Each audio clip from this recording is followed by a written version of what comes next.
안녕하세요. 이어서 하도록 하겠습니다.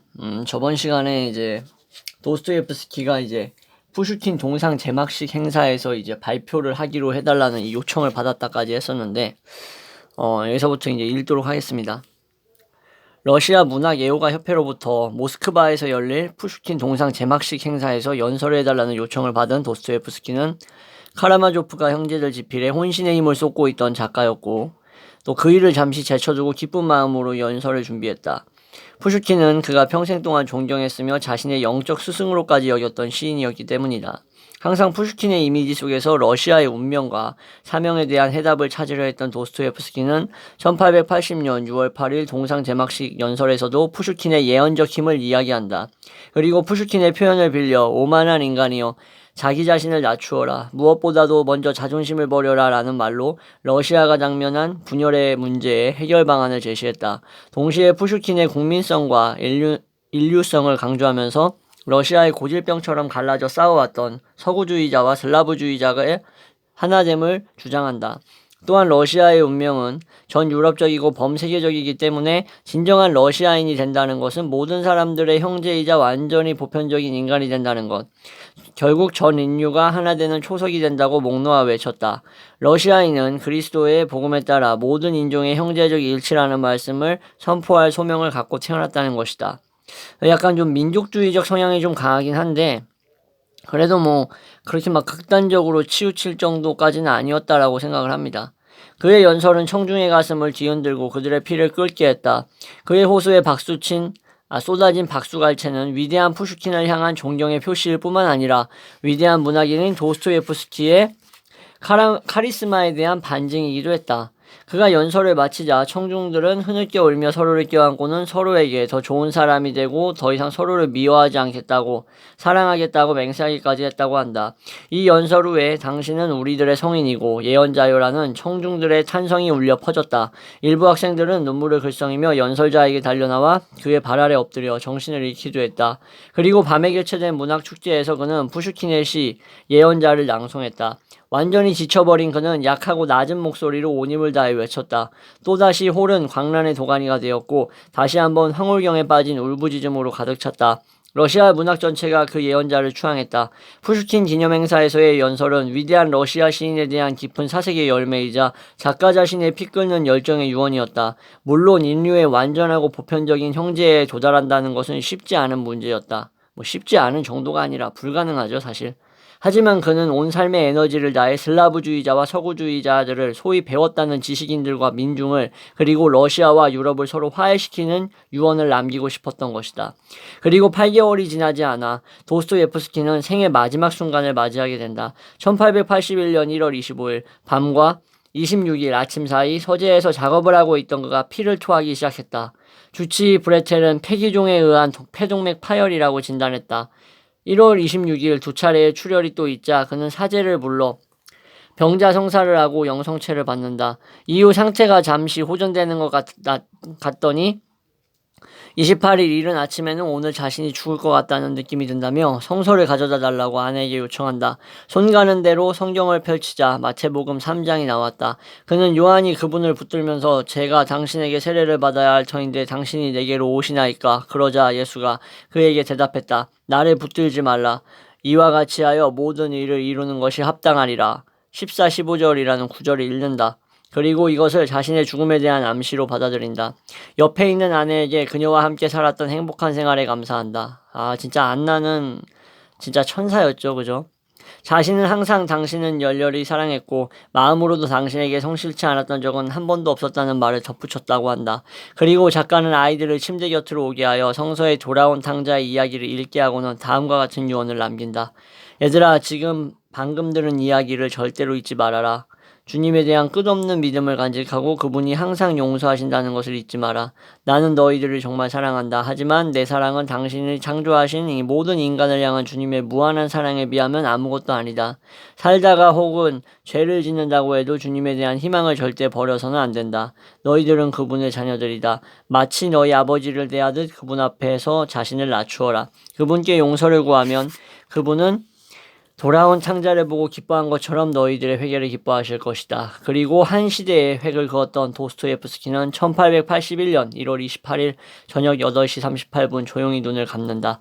그의 장례식에는 마지막으로 그에게 사랑을 표하려는 5만여 명의 대군중이 운집했다. 그리고 한평생 그의 영혼의 거처였던 지상의 육신은 페테르부르크의 알렉산드르 네프스키 수도원에 안장되었다. 장례식 이후에도 그곳에서 그를 애도하는 의식이 열렸으며 그의 죽음으로 인한 슬픔이 큰 바다를 이루었다. 이 모든 것이 평생 동안 고통과 절박함을 예술로 승화시킨 대작가에 대한 깊은 존경과 사랑의 표현이었다.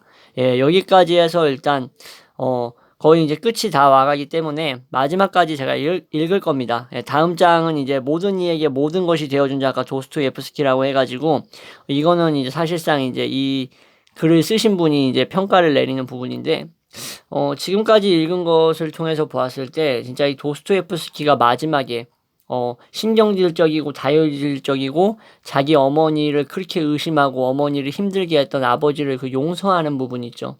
그 부분에서 내가 존재하기 위해서는 아버지가 먼저 존재해야만 한다라는 사실, 그죠? 어떻게 보면은 나의 근원은 아버지로부터 시작이 된다라는 그 사실을 이제 전 인류에 대한 사랑과 그리고 신과의 합의를 할 수 있는 인간이 되는 것.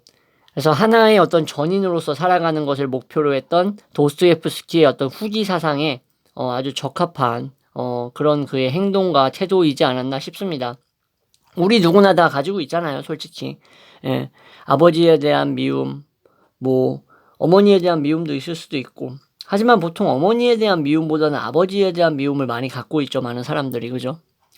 그거에 대한 것도 역시 도스토예프스키도 어린 시절부터 그런 걸 많이 봐왔기 때문에 그걸로 인해서 고민을 많이 하다가 마지막 이제 생을 마감하기 이제 몇 년 전부터는 진정한 의미에서 어떻게 보면은 나의 근원이자 나의 존재 이유였던 아버지에 대해서 이제 용서를 하는 방향으로 갔던 것 같습니다. 마음이 짠하네, 그죠? 도스토예프스키에게는 많은 찬사가 따라다닌다. 천재, 작가, 미래를 꿰뚫어보는 예언자, 신비주의자, 뛰어난 직관의 보유자, 뜨거운 열정의 소유자, 시대를 앞서간 선구자, 실존주의 철학자, 모두 맞는 얘기다. 하지만 이렇게 많은 수식어가 붙어다닌다는 것은 그만큼 그의 작품을 한마디로 규정하기 어렵다는 반증이기도 하다. 어떤 연구가가 그의 문학을 울창한 원시림과 깊은 동굴, 그리고 심연으로 이루어진 신비경이라 했던 것은 참으로 적절한 표현이 아닌가 싶다. 그죠? 정말 저는 진짜 도스토예프스키를 신과 같은 사람이라고 생각을 합니다. 그 신이 무슨 뭐 완전성을 의미하는 신이 아니라 이런 거죠, 한마디로. 역설적인 표현인데 일종의 패러독스로서 너무나도 인간적이기 때문에 어떻게 보면은 너무나도 신적인 사람, 그런 느낌이 든다고 생각을 합니다. 하지만 이 글은 도스토예프스키에 대한 찬사보다도 그의 그늘진 면, 아픈 면에 주안점을 두었다. 그죠? 주로 이제 그런 부분을 많이 다뤘고, 이 짧은 글에서 이야기하는 도스토예프스키의 살아생전의 이 사건들은 보통 사람이 흔히 경험하기 힘든 비극적인 사건들이었고, 그가 문학작품을 통해서 인간의 극한적인 고뇌를 다루고 있는 것은 어쩌면 그 자신이 그와 같은 상황에 처절하게 이제 휘말렸었고, 그죠? 간질병 같은 거에 시달렸기 때문이다. 한 문학평론가의 말처럼 만약 그가 정신적으로 건강한 아버지의 피를 이어받아서 단란하고 편안한 가정에서 건강한 몸으로 살아갔다면, 즐겁게 살았다면 아마도 그는 비극적인 작품을 쓰지는 않았을 것이다. 밀알 하나가 땅에 떨어져 죽으면 많은 열매를 맺듯이 그는 죽음을 통해 오히려 참으로 사는 신비를 그대로 드러냈다. 인간의 고통은 먼 훗날 돌이켜보면 큰 영광으로 빛을 발한다고 했던가. 만일 도스토예프스키가 이 많은 고통을 몸소 겪지 않았다면, 이 고통의 산 증인이 아니었다면 등장인물들의 입에서 나오는 그의 목소리와 그 내면의 울림이 이처럼 생생한 메아리가 되어 돌아올 수가 있었을까? 이거는 정말 전적으로 동의합니다. 고통이 그를 괴롭혔지만 그런 고통이 있었기 때문에 이런 글을 쓸 수 있었던 거. 만일 그가 편안한 환경에서 이상세계를 염원하며 단순히 도덕적 가르침을 설파하는 성자였다면 그의 주인공들이 이렇게 팔딱팔딱 살아 숨 쉴 수 있었을까? 극심한 가난과 죄의 심연, 미칠 듯한 도박의 흥분 상태와 끓어오르는 욕망, 폐부를 찌르는 듯한 고통과 수치심, 사지가 뒤틀리는 간질의 고통, 사랑했던 자식의 죽음을 바로 옆에서 지켜봐야 했던 아픔. 그는 이 모든 것을 온몸으로 느꼈고 모든 것이 인간의 모습이라는 것을 솔직하게 인정을 했다라는 거, 그죠? 부정하지 않고 그 때문에 그는 가난한 자와 소외받는 자, 정신질환을 앓는 자와 수치심에 괴로워하는 자, 격렬한 욕정과 욕망에 시달렸던 모든 사람들의 친구가 될 수 있었다. 한 사람의 천재이기 이전에 모든 이들에게 모든 것이 되어주었던 작은 인간이었기에 우리는 그에게서 오히려 큰 작가의 모습을 읽어내는 것이 아닐까. 그쵸, 이거죠. 제가 말하지 않았습니까? 너무나 인간적인 인간이었기 때문에, 그렇기 때문에 오히려 너무나 신적이다라고 제가 말을 했죠. 네, 이렇게 해서 이 길고 긴 이 도스토예프스키, 뭐 그렇게 길진 않아요, 솔직히. 개인적으로 읽으면 뒤에는 뭐 연보가 이렇게 나오는데, 궁금하신 분들 같은 경우에는 뭐 이 책 되게 저렴합니다. 5,000원도 안 해요. 이거 하나 사셔가지고 뭐 소장하셔도 괜찮을 것 같습니다. 지금까지 읽었던 내용이 이렇게 나와 있네요. 목차로. 뭐 어느 부분 하나 빼놓을 거 없이 정말로 저에게 있어서 되게 의미 있는 책이었던 것 같습니다. 또 여러분들에게 또 이렇게 소개를 하면서 읽어서 기분도 좋았고, 정말 도스토예프스키가 어떤 삶을 살았는지 그의 일생에 대해서 배우고 알 수 있는 그러한 삶을 살고 있다라는 사실에 어떻게 보면은 감사할 정도라고 할 수 있습니다.